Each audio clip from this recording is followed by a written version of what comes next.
İran dövləti Azərbaycan adını, Azərbaycanlıları istər Arazın o tayında olsun, istər bu tayında bir düşmən olaraq görür. Naxçıvanda olan hücumdan sonra bəziləriniz sürpriz olubdur ki, necə olar İran dövləti belə strategik bir xəta edibdir.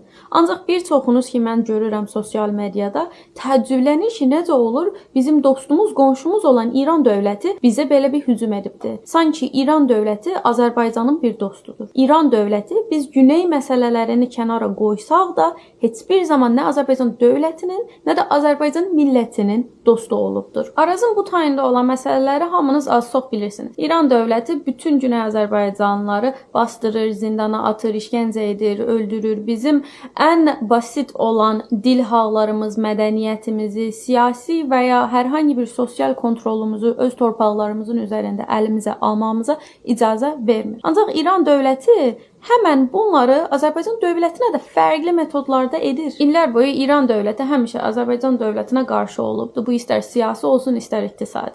İstər Qarabağ məsələsində olsun və ya ondan daha kiçik məsələlər, misal olaraq səfirliyə hücum və ya Azərbaycan dövlətinə, Azərbaycan mədəniyyətinə aşağı baxış olsun və ya Azərbaycan dövlətinə göndərilən casuslardan danışa bilərik. Biz 10 illərdir deyəndə ki, İran dövləti Azərbaycanın düşmanıdır. Düşünürəm, bəzi soydaşlarımız düşünür ki, hə, yazıq, zavallı cənubda olan dostlarımız orada da qalıblar əsirdə, amma da ona olacaq da. Hətta bəziləriniz deyirsiniz ki, qəbul etsinlər artıq bu İran dövlətini qabarır. Ancaq məsələ bu qədər kiçik deyil. Məsələ çox-çox daha böyükdür. Onlar Azərbaycan adını və Azərbaycançılığı tamamilə ortadan qaldırmağa çalışır. Və bunu başa düşmək də məncə çox asandır. Çünki sən Azərbaycan adını qaldırdığın zaman və sadəcə biz Türk olaraq qaldığımız zaman onu biz hər yerin türkü ola bilərik. Biz İran türkü də ola bilərik, Əraq türkü də ola bilərik, Çin türkü də ola bilərik, İsfahan, Tehran, Şiraz türkü də ola bilərik. Heç fərq eləmir.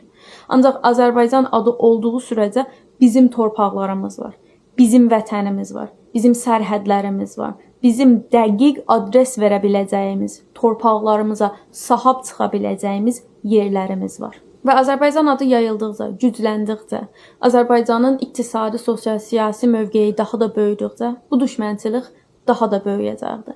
Onun üçün təəccüblənməyin, bu təzə bir şey deyil. Biz bunu həmişə bilirdik və demişik. Siz indi görürsünüz.